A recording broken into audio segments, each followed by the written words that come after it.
cause issues for him in the laning stage. I mean, let's start looking at the side lanes. We started here from the panel, some of the strengths they thought were going on for the duos. Is there any sort of matchup you think that's going to be hard for one of the teams here? Is this a game where Nico Baby's going to have a lot of difficulties ahead of him when you see what he's playing into? I legitimately don't know what item build he's gonna go for. Like, I would lean towards Maelstrom S&Y because you have a lot of enablers to keep you alive, and you just need to... FNG taking the time to move over towards mid. They're gonna look to try and set him onto Thompson. Thompson gonna ink for himself, forcing Limp to jump away, keep his distance, but Thompson's very low right now. Phantom's Embrace and the nuke going to be dodged very nicely by Limp with the phase shift. And Thompson down the bot on the courier. Has he got any regen? He has. So Thompson's going to have to take the walk all the way back to base. So in the next few minutes. Top lane, S4 now with the neck look out, putting a lot of pressure onto Midbon. I mean, Midbon's just down in mana. He's just there. Ooh, K-Stick charge the side of Fist, gets the remnant out, but he hasn't got enough to jump to it. I mean, that Necro Book just destroyed Midbot. Himself getting beaten down and the mana taken out. Over towards mid lane. Trying to play aggressive in onto Thompson. TP backer coming in for OG. FNG's there on the side with Limp to back him up. Got the DD as well here on Limp. He wants to get back in step. Stepping over to FNG, finds the steader. Extra damage coming through from Sands with the Illuminate. Limp still able to jump in and clean up the mid kill. Thompson goes down. An extra CP coming over from OG. They're bringing in Midbon. They're going to look to try and get the catch onto Limp, but Limp, he is more than fine. And we might see a repeat here, S4. Again, just this mana burn from the Necro Books just causing such an issue here for Midbot. It's easy kills anytime he shows in the lane here. 2 times now, S4. Just, he's loving life up there. Down bottom, they're going to try and make the aggressive move onto Zeb, setting up with the Dream Coil. Have they got enough damage to break down this Dragon Knight? Zeb tries to turn out. See how much pressure they can put on top lane. And FNG, it gets it again. Fisher into Raw, into Goodbye Mana. I mean, these two are just crushing this top lane. Like, Midbon, he's died it 3 times now, Brian. Yeah, that one might just be... That one might be... Bottom lane, ooh, I'm gonna have that blast to the side, knocks FNG away before he pops the echo.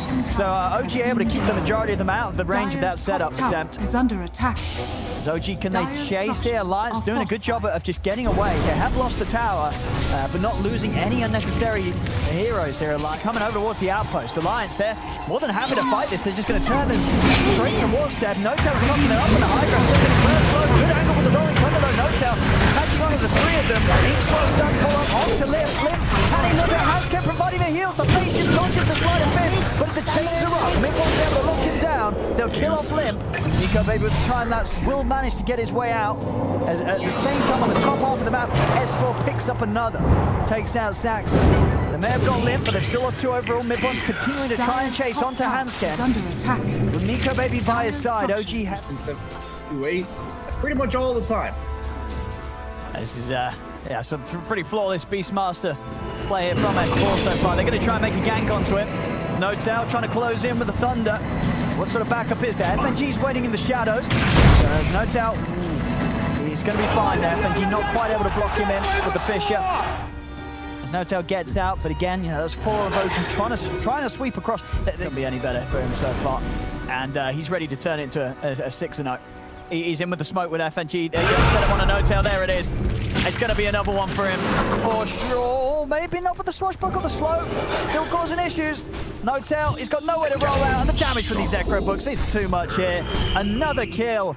But S4 completely unstoppable on this Beastmaster. And hey, would you look at that? Perfect position to start having a bit of a chip at the tier 1 tower mid. Progression for Beastmaster, you take the top tower and eventually you look to invade the mid tower, whether you casually walk there or whether you turn it from a smoke gank. And then these have been quite good. I would say that I don't know what they do without the Beastmaster's Book 3. Radiant's that is really the hero. Under attack. So Radiant's glad to see they agree and they back off. Weaver, he's got Maelstrom, no boots, on. Okay. Trying to get in onto FNG. And the steps follow up, he'll have it. Yeah, I like this Weaver build a lot. You don't need boots necessarily when you have the IO and Sakuchi. The Sanj makes his game so much easier to play. Nice with the smoke. Might catch one of them walking up here. Yeah, Raw down onto mid one. You're going to have Step jump in with the backlines, but the Fish is already going to finish mid one off.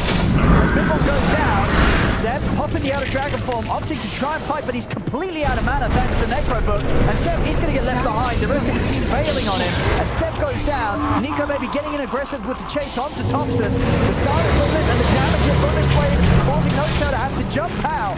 Thompson's also been split from the lineup as Thompson falls. Double kill for S4. Dire's bottom As they're really struggling, OG here. Alliance just each and every time creating the... Coming up soon, Step. He's going to jump in on this. I mean, there's a relocate coming over. Okay, he has got back to by his side, but already Lynx jumps in on the back lines with the Dream Cross. Seb is dead. As the Thunder comes out, the Fish is in place. Nico Baby's going to start to poke the back lines, looking towards Thompson. S4 just standing his ground with the BKB. As Nico Baby and FNG look to chase them down. Midwon's got him off, but the end goes down. Midwon's locked down into the silence. Midwon goes down. It's 3 dead on OG. Thompson's trying to run. He's out of mana. He's also going to voice the team wipe. I mean, what is OG doing? They're just making it easy for Alliance. I mean, that was a pretty wild initiation from Zedra. Yeah, I feel like S4 had to work really hard. Getting every single time and offer up that extra bit of heal and sustain to make it very hard for OG to ever be able to burst through this Weaver. Bottom lane Lip, he's in with the setup onto Ripon. Ripon's down, Roar onto Notail, holding him in place in the Rolling Thunder. And they're just chasing for more. There's just no stopping here from Alliance. Straight over to Thompson. Thompson cannot do anything here against the 4-5 of them surrounding him and taking him down. It's 20-5, 21 minutes. Radiant's top Curious tower items that feel really nice. See, bottom. I mean, Midwon tries to go in onto FNG, but Limp's in with the backup. Calls down. Midwon getting burst low. Notail in with the Rolling Thunder to provide some safety for Midwon. He ticks down low.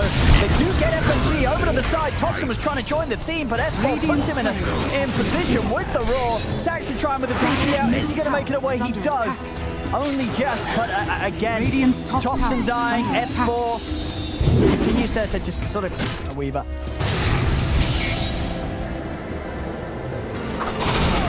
They're looking for a fight here, Alliance. And Step, he's going to try and start it. They're trying to get rid of Hanskin, see if they can burst in with the combo. But the Roar's out onto Thompson. Hanskin's still alive. Step, can he finally finish him off? He can. Notail comes in with the Rolling Thunder. They get the kill, but Thompson's going to fall to the Necro Book. They've got the chains onto S4. Follow up Dragon Tail stuff from Step, but there's the coverage from FNG. Lays down the Fisher. Stops them from being able to kill off S4. As OG again just losing another horrendous team fight for themselves. They lose 4. They only get his stuff on the ground, and it's enabling so much to happen with these squishy heroes we were concerned about. They're not so squishy when the threats are all just dead. Just caught outside of the base. Nico Baby's going to chase him off. He's dead. There's going to be a buyback from Zaxa. They're trying to turn this around. Notail looking for the angle in with the Thunder, but Lip, he's already got the match community out. Good to go. Stands his ground. It's going to be Midwon out for the count. He has got a buyback. Notail trying to TP away. They're going to be able to kill him before he's even out of there. As Notail's out of the game. Seb and Zaxa just getting pushed back to the fountain here by Nico Baby. top tower is under There seems to be very little that OG can do right now to hold Alliance back. 29-7, 18k lead. 26 minutes in, Alliance, they're taking the top racks. Tier 3's down, racks are exposed. It doesn't seem like OG can hold this at all. Dire's middle tower is under Step. I mean, he's got nothing here. He's trying to run. But they're underneath the tier 4s. It's getting messy. It's getting very, very messy here. As again, you know, this is so different to the Alliance that we saw the other day. This is the Alliance that the fans expected to see, and my goodness, they're getting a show right here in Game 1 against OG. That might have been the funniest use of Echo Slam I've ever seen. FNG, no blink, but just a shard. And Echo Slam to keep the Aftershock stun on Thompson so he wasn't able to cast any of his spells. Yeah, the AG's call absolutely outplayed by Alliance OG there. I thought both drafts were very nice. The panel seemed to favor OG. That's when you know it's probably going to be Alliance because Kyle's on the panel. But I'm just impressed, man. There were so many chances for OG to fight their way.